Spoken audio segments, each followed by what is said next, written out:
সময় এখন মৌসুমী সোনালী ধান কাটার, কিন্তু সেই চিরচেনা দৃশ্য নেই এবার। বৃষ্টির পানির তোড়ে ভাঙছে বাঁধ, টানা বৃষ্টিতে পুরোপুরি ডুবে গেছে হাওর। চোখের সামনে তলিয়ে যাচ্ছে শত শত বিঘা জমির ধান। ভুগাই, কংস, মনু, সোমেশ্বরী ও মগরা নদীর পানি বিপদসীমার উপরে। মৌলভীবাজার, নেত্রকোনা, সিলেট, হবিগঞ্জ ও সুনামগঞ্জ জেলায় রয়েছে বন্যার পূর্বাভাস। এই বিষয়ে আরো জানাতে কিশোরগঞ্জ থেকে হাওরের ফসলের খবর জানাতে যুক্ত হচ্ছেন আমাদের সহকর্মী রাকিবুল হাসান রোকেল। রোকেল, আপনার পাঠানো ভিডিও ফুটেজগুলোতে দেখছিলাম এই গ্রীষ্মের খরতাপের মধ্যেও আকস্মিক বন্যায়, আকস্মিক জলাবদ্ধতায় আমরা দেখছি ফসলগুলো পানিতে তলিয়ে গেছে। কৃষক বাধ্য হয়ে কাঁচা পাকা ফসলগুলোই ঘরে তুলছে। আসলে কৃষকের কষ্ট কি সে জানে। আপনি নিজেও বিষয়টা সরেজমিনে দেখেছেন। প্রশাসনও বলছে সহায়তা করবে, জেলা প্রশাসন। আসলে সহায়তা এই কষ্টের সীমাটাকে আসলে কোনোভাবে ঢেকে রাখতে পারবে না। আপনি সরেজমিনে কি দেখেছেন জানতে চাই।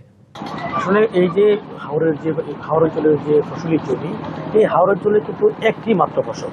এই ফসলের উপরে নির্ভর করে কিন্তু সারা বছরের কৃষকদের খোরাক এবং তাদের পরিবারের এবং সন্তানদের পড়ালেখা খরচ, পরিবারের সম্পূর্ণ খরচ কিন্তু নির্ভর করে এই একটি মাত্র ফসলের উপর। যখন এই একটিমাত্র ফসল কোনোভাবে ক্ষতিগ্রস্ত হয়ে যায়, সেটি প্রাকৃতিক দুর্যোগ বা যে কোনো মাধ্যমে যদি কোনোভাবেই ক্ষতিগ্রস্ত হয়ে যায়, তাহলে কিন্তু এই যে কৃষকদের যে ঋণের বোঝাটা শুরু হয়, সেটা কিন্তু আসলে এক বছরের ঋণের বোঝা কিন্তু তাদের চলতে থাকে বছরের পর বছর। এবং অনেকে কিন্তু আবার এই ফসলি জমি পরবর্তীতে একটা সময় বিক্রি করে এবং বিক্রি করার পরবর্তীতে কিন্তু পাড়ি জমায় রাজধানী সহ দেশের বিভিন্ন জেলাগুলিতে। এছাড়া আসলে তাদের কিছু করারই থাকে না। আর হাওরের যে ধরনের এই যে দুর্যোগ, সেটা আসলে এই নির্দিষ্ট দু এক বছর ভালো যাওয়ার পরে কিন্তু আবার একই ধরনের এই দুর্যোগের মধ্যে তারা পড়ে। এরপরেও আসলে হাওর অঞ্চলের মানুষ, আমি বিভিন্ন কৃষকদের সাথে কথা বলেছিলাম, তারা আমাকে জানিয়েছেন আসলে তাদেরও এই কৃষি কাজের বাইরে খুব একটা কিছু করার থাকে না। আগে বর্ষাকালে যেরকম তারা আসলে শুকনো মৌসুমে ফসলে যদি আসলে খানিকটা ক্ষতি হলেও সেটা বর্ষায় কিন্তু মাছের মাধ্যমে তারা পুষিয়ে নিতে পারতেন, কিন্তু এখন কিন্তু হাওরে মাছের সংখ্যাও কিন্তু বিভিন্ন কারণে কমে গেছে। আপনারা সেগুলো জানেন। আসলে এসব কারণে কিন্তু তাদের আসলে কিছু করার থাকে না। তখন দেখা গেছে যে অনেকে পাড়ি জমায় দেশের বাইরে, অনেকে রাজধানী সহ দেশের বিভিন্ন জায়গায় কিন্তু আসলে জীবিকার তাগিদে পাড়ি জমাতে হয়। আসলে হাওরের যে দুর্ভোগের কথা যদি আমি আপনাকে বলতে চাই বা আপনার মাধ্যমে এই সবাইকে যদি জানাতে চাই, এই দুর্ভোগ আসলে পানি বাড়ার সাথে সাথে কিন্তু দুর্ভোগ তাদের শুরু হয়ে গেছে। প্রথম অবস্থায় কিন্তু নদীর তীরবর্তী যে নিম্নাঞ্চলগুলো ছিল, সেগুলোতে আস্তে আস্তে পানি ঢুকলেও কিন্তু এখন কিন্তু মূল হাওরগুলোতে পানি ঢুকে পড়েছে। ইতিমধ্যে কিন্তু আমরা রোকেল, আরেকটি বিষয় আমি জানতে চাই। ঠিক আছে, যেটি বলছেন আসলে আমরা গ্রীষ্মে বৈশাখের খরতাপে কালবৈশাখী হতে দেখেছি, কিন্তু এই প্রথমবারের মতো, আমি যদি ভুল না করে থাকি, জানলাম যে বন্যার পূর্বাভাস। তো কৃষকদের জন্য তো কৃষি অধিদপ্তর আছে, জেলা প্রশাসন আছে, আবহাওয়া অধিদপ্তর আছে পূর্বাভাস দেওয়ার জন্য, বিএডিসি আছে, অর্থাৎ কৃষি সম্প্রসারণ অধিদপ্তর আছে, এতগুলো সেবা সংস্থা সেখানে আছে তাদের জন্য। তারা কি কেউ আসলে পূর্বাভাসটা দিতে পারেনি, নাকি কৃষকরা সচেতন নয়?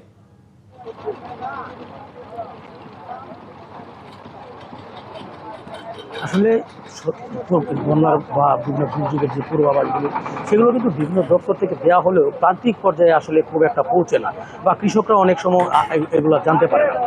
হ্যাঁ, এছাড়া যদি আমি আপনাদেরকে বলি, আমি কিন্তু একটা তথ্য আপনাকে জানাতে চাচ্ছিলাম, সেটা হচ্ছে সারা দিনভর কিন্তু আমরা জানাচ্ছিলাম যে কৃষকদের প্রায় 1000 হেক্টর জমির ধান চলে গেছে, কিন্তু সেটি কিন্তু আজকের ভারী বৃষ্টিপাতে কিন্তু সেগুলোটা প্রায় 3 গুণ বেড়ে প্রায় 3000 হেক্টরের উপরে জমি কিন্তু ইতিমধ্যেই তলিয়ে গেছে।